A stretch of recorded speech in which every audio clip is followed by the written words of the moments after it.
Hi folks, it's me, author Richard James DeSocio, bringing you the story of why President Kennedy died, and it connects to the murder of Robert Kennedy and of course MLK and Watergate, which were all the greater plots to put Nelson Rockefeller in the White House. Watergate was the Rockefeller caper.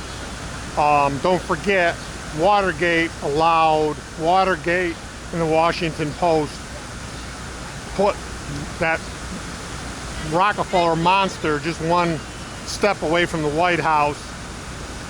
Okay, I'm going to show you a few things here. I'm looking across the street, 6th Avenue, which David Rockefeller called Avenue of the Americas because of the Rockefeller control of South America. And I talked earlier about when Nelson Rockefeller was the coordinator of Inter-American Affairs, which was billed as a cultural exchange with Latin America, but actually it was an espionage operation run by the Rockefellers to pretty much loot South America.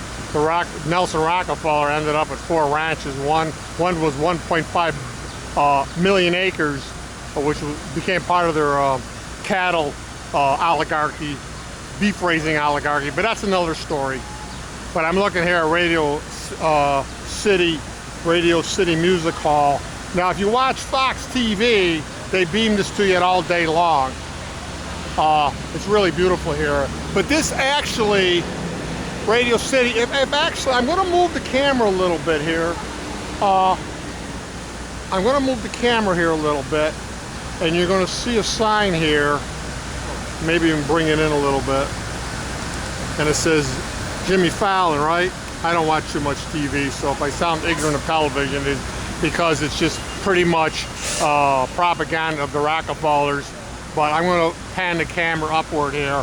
And this was the beginning of the Rockefeller monopoly of Manhattan real estate. There it is, 79 floors, folks. I've been up there.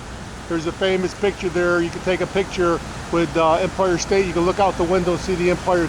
Many people have taken that picture. I've done it. But we're coming down again, folks. I'm going to show you these pictures here. You probably recognize some of these faces, right? That's it, baby. This is where it comes from. And they beam from their upper stories there. They beam that picture of Radio City. You see it all day long. If you watch Fox News, they beam. This is 6th Avenue. They beam it. Actually, 6th Avenue was the western border of the original Rockefeller Center, but the original Rockefeller Center had 14 buildings, which are now partly owned by Kennedy assassination co-conspirator Henry Crown, or his family anyways. I'm on the west side of Rockefeller Center, which is the area also known as the XYZ buildings. This is still owned by the Rockefeller family. To understand the true makeup and control of this building, this area is a complex subject. David Rockefeller tried to explain some of it in his memoirs, which is a book worth reading. But you know, when the Rockefeller lips are moving, they're lying. So, anyways, you can still get some truth out of it. Now, this building behind me, you can barely see the letters. I think you can see an H and an S. That's the Chase Bank. That's the Rockefeller Bank. That's not their world headquarters. The world headquarters is in the heart of Wall Street. That's just a branch office there, a Midtown Manhattan branch office. But now let's look at this here, Radio City. Why is Rockefeller Center the birthplace of Radio City, folks? Well, the answer to that question goes way back. It goes back to the great technologists and the geniuses of electricity. I'm talking Nikola Tesla and Marconi. But Marconi was very wealthy. He married into the Jameson liquor fortune, and that's another story that gets into prohibition, but we're not going to get into that story today. But anyways, Marconi took Tesla's technology and used it to broadcast electrical signals through the ear. Okay? Now, the first people, you got to understand, a great idea has to fuse with major capital. And that's where the deep money Rockefeller pockets come in. They essentially take these ideas and put their money behind them and bring them into reality. The first use of broadcasting I won't call it broadcasting, but microwave technology, that's what it's called, sending radio waves through the air, was for maritime shipping. Because before Marconi and Tesla, how did ships communicate with shore?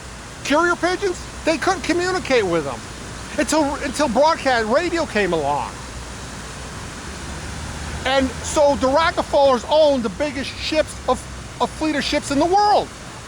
They own oil ships, and they own on the Great Lakes the biggest fleet of ore carrying ships. Remember, I talked to you about Carnegie Steel and how the Rockefellers bought out Carnegie and formed U.S. Steel. So they were carrying all this ore on their ships.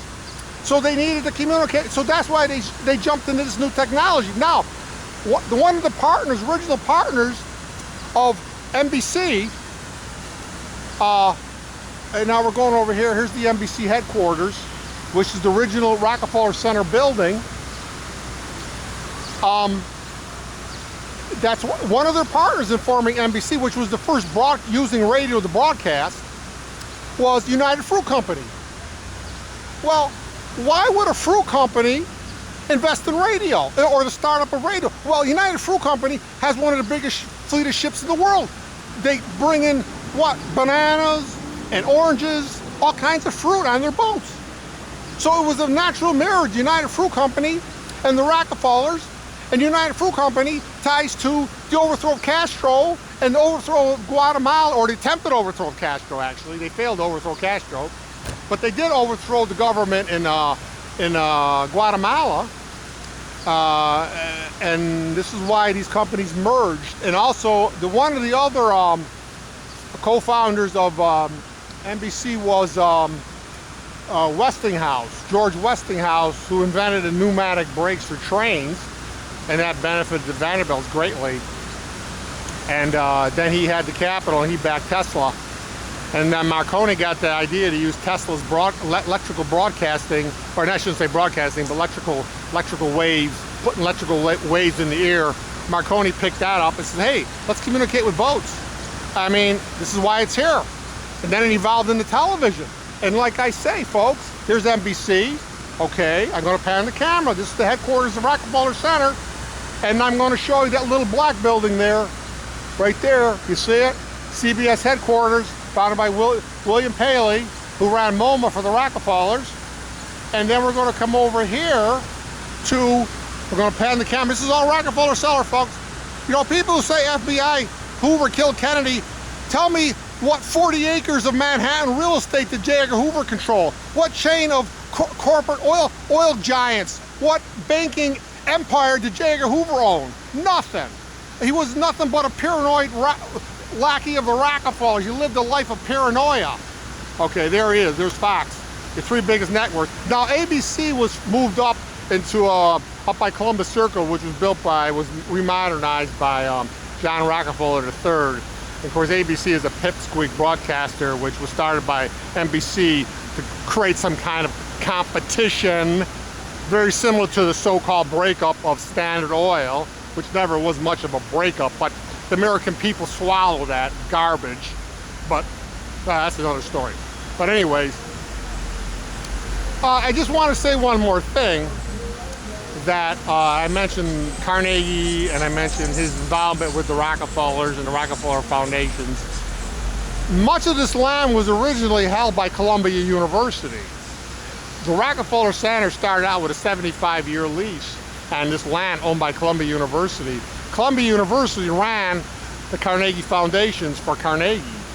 And you can see how they were linked with the Warren Commission report, the Ford Foundation, the Rockefeller Foundation, and the Carnegie Foundation, because Allen Dulles' brother was, for many years, chairman of the Carnegie Foundations, and Allen himself was a trustee of the Ford Foundation. And I told you that. The Ford Foundation, the Rockefeller Foundation, and the foundations of Henry Luce, and all the records are stored at Pocantico at the Rockefeller Archives, which we will be visiting in a few days, probably in the next couple of days. Now, I don't know if I told you, this is Sunday before Memorial. It's a great day here in New York City, folks. But, okay, catch you in the next video. Don't go away. Bye.